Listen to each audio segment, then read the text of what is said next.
नमस्कार दोस्तों, Dagor study point में आपका फिर से स्वागत है। हमारे पिछले वीडियो में हम मेवाड़ के इतिहास के बारे में चर्चा कर रहे थे और महाराणा कुंभा तक हम पढ़ चुके थे। हमने पढ़ा कि महाराणा कुंभा की जो हत्या थी उनके बड़े पुत्र उदा के द्वारा कर दी गई थी। उदा को एक अन्य नाम उदयकरण के नाम से भी जाना जाता है, उदयकरण। कुंभा की मृत्यु के बाद ये मेवाड़ के शासक बन गए। 1468 से लेकर 1473 तक इन्होंने शासन किया। अपने पिता की मृत्यु का समाचार जब उनके छोटे पुत्र रायमल ने सुना था, रायमल ने जब ये समाचार सुना तो ये गुजरात की एक रियासत पड़ती है ईडर में उपस्थित थे। ईडर इनकी ससुराल थी। जब इन्होंने अपने पिता की मृत्यु का समाचार सुना, ये वापस से चित्तौड़ आ गए। चित्तौड़ आने की खबर जब उदा को लगी तो उदा चित्तौड़ छोड़कर कुंभलगढ़ होते हुए मालवा के गयासुद्दीन खिलजी के पास सहायता के लिए चले गए और इन्होंने गयासुद्दीन खिलजी को अपनी पुत्री के साथ विवाह का आश्वासन दिया था।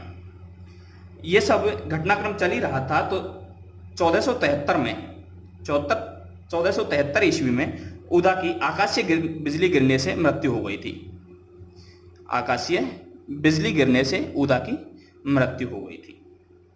इसके बाद में रायमल मेवाड़ की गद्दी पर बैठे। रायमल 1473 से 1509 तक इन्होंने शासन किया।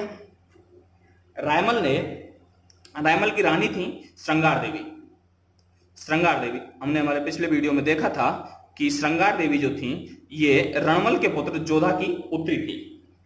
इनका विवाह रायमल के साथ हुआ था।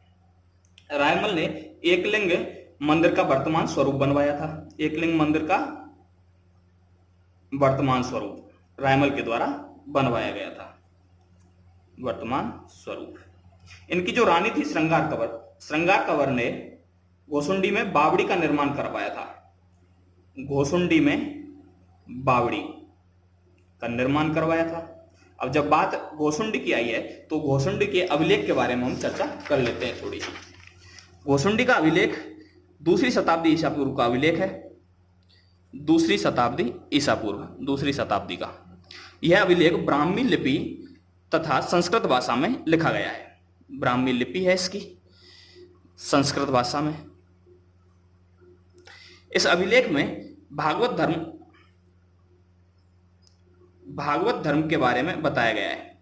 भागवत धर्म का उल्लेख मिलता है इस अभिलेख में। भागवत धर्म का इस अभिलेख को सर्वप्रथम D.R. भंडारकर के द्वारा पढ़ा गया था। D.R. भंडारकर के द्वारा इस अभिलेख को सर्वप्रथम पढ़ा गया था। जो रायमल थे इनके कहते हैं 11 रानियां थी। 11 रानियों से इन्हें 13 पुत्र व 2 पुत्रियां हुई थी। 2 पुत्रियां हुई थी व 13 इनके पुत्र थे। इनके जो ज्येष्ठ पुत्र थे वो पृथ्वीराज सिसोदिया थे। पृथ्वीराज सिसोदिया। इनके एक अन्य पुत्र जयमल तथा एक पुत्र सांगा थे। सांगा जिन्हें संग्राम सिंह फर्स्ट के नाम से भी जाना जाता है। संग्राम सिंह फर्स्ट के नाम से इन्हें जाना जाता है। अब बात कर लेते हैं कि एक बार जो पृथ्वीराज सिसोदिया, जयमल और सांगा, ये तीनों इनके चाचा थे एक सारंगदेव। ये तीनों अपने चाचा सारंगदेव के साथ अपनी कुंडलियां लेके एक ज्योतिषी के पास गए थे अपनी कुंडली के बारे में पूछताछ करने के लिए। तो ज्योतिषी ने सांगा की जो कुंडली थी उसमें राजयोग बताया था। सांगा की कुंडली में राजयोग। ये बात जो पृथ्वीराज सिसोदिया थे उनको नागवार गुजरी। आनंद फानन में पृथ्वीराज सिसोदिया ने सांगा पर अटैक कर दिया। कहते हैं इस अटैक में सांगा ने अपनी आंख खोदी थी। कहते हैं तलवार से इन्होंने अटैक किया था और तलवार की जो नोक थी उससे इनकी आंख फोड़ दी थी। तभी इन्हें सारंगदेव ने समझाया था। सारंगदेव ने इनके चाचा सारंगदेव ने इन तीनों भाइयों में मेल कराया। मेल के बाद ये तीनों भाई थे। इन तीनों भाइयों को एक भीमल गांव की एक चारण महिला थी, भीमल गांव की चारण महिला के पास इनको लेके गए थे। कहते हैं ये महिला ज्योतिषी थी। इनसे इन्होंने जब वापस से अपना कुंडली दिखाई तो कुंडली में वापस से इस महिला ने राणा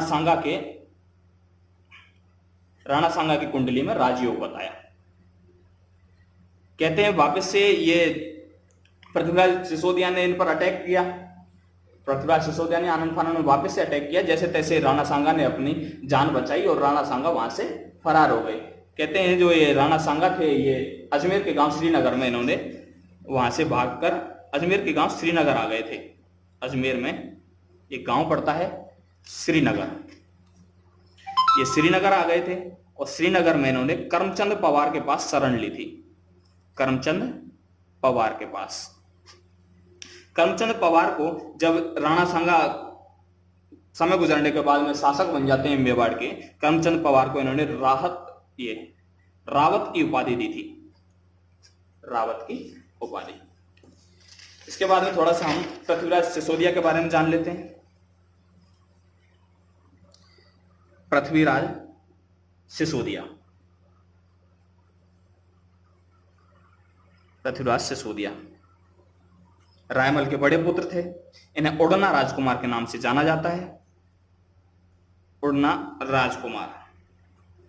कहते हैं युद्धों के शौकीन थे। मेवाड़ से बाहर या कहीं भी युद्ध होने पर ये दूर दूर तक जाकर युद्धों में भाग लिया करते थे। इनकी जो शादी हुई थी वो ताराबाई से हुई थी। ताराबाई जो थी ये मेवाड़ की एक रियासत पड़ती है टोड़ा नाम से। टोड़ा के सामंत राव सुल्तान की पुत्री थी। कहते हैं कि एक बार मारवा के जो शासक थे, सुल्तान थे गयासुद्दीन खिलजी ने रणथंभ और टोड़ा और बूंदी तीनों पर एक साथ आक्रमण कर दिया था। तीनों को अपने अधिकार में ले लिया। उस समय राव सुल्तान ने प्रतिज्ञा की कि जो टोड़ा को जीतकर उन्हें वापस कर देगा उससे अपनी पुत्री ताराबाई की शादी कर देंगे। तो जो ये टोड़ा ने, ये पृथ्वीराज सिसोदिया ने टोड़ा को वापस जीत लिया था गयासुद्दीन खिलजी से और टोड़ा को इन्हें सौंप दिया था। इस प्रकार से अपनी शर्त थी इसकी पृथ्वीराज सिसोदिया की कि अपनी पुत्री की शादी टोड़ा लौटाने वाले से, जो इनको टोड़ा जीत कर देगा उससे कर देंगे। तो इस प्रकार से पृथ्वीराज सिसोदिया की शादी ताराबाई से हो जाती है। कालांतर में ये अजमेर के दुर्ग का इन्होंने जीर्णोद्धार करवाया और तारागढ़ नाम दिया था अपनी पत्नी के नाम पर। अजमेर के दुर्ग को तारागढ़ नाम दे दिया था। पृथ्वीराज की बहन थी एक आनंदाबाई।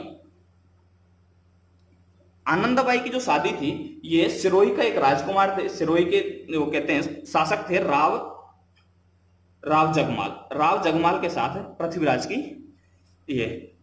की बहन आनंदाबाई की शादी हो रखी थी। अब ये राव जगमाल थे, ये इनकी बहन को कष्ट देते थे। अब एक बार पृथ्वीराज सिसोदिया इनको समझाने के लिए, राव जगमाल को समझाने के लिए यहां पे गए थे, सिरोही गए थे। तो इन्होंने इनको समझा दिया। समझाने के बाद में लौटते वक्त जगमाल ने इनको, कहते हैं कि लड्डू में विष मिलाकर इनको भगवा दिए थे पृथ्वीराज सिसोदिया को। रास्ते में इन लड्डू को खाने के बाद में कुंभलगढ़ के समीप ही इनकी मृत्यु हो गई थी। कहते हैं पृथ्वीराज, इसके बाद में पृथ्वीराज जो सिसोदिया है इनकी छतरी बनवाई गई थी। इनकी 12 खंभों की छतरी है जो कि कुंभलगढ़ दुर्ग में बनवाई गई थी। 12 खंभे हैं इनकी छतरी में। और रायमल की जो छतरी है, इसी के साथ में आपको जानकारी के लिए बता दूं, रायमल की छतरी जावर उदयपुर में है। उदयपुर। इस सब घटनाक्रम के बाद में रायमल ने संग्राम सिंह को वापस बुला लिया था और संग्राम सिंह का जो राज्याभिषेक 24 मई 1509 को कर दिया था। इसके बाद में इनको शासक बना दिया गया। आगे की वीडियो में हम राणा सांगा के बारे में चर्चा करेंगे। आज की वीडियो में बस इतना ही।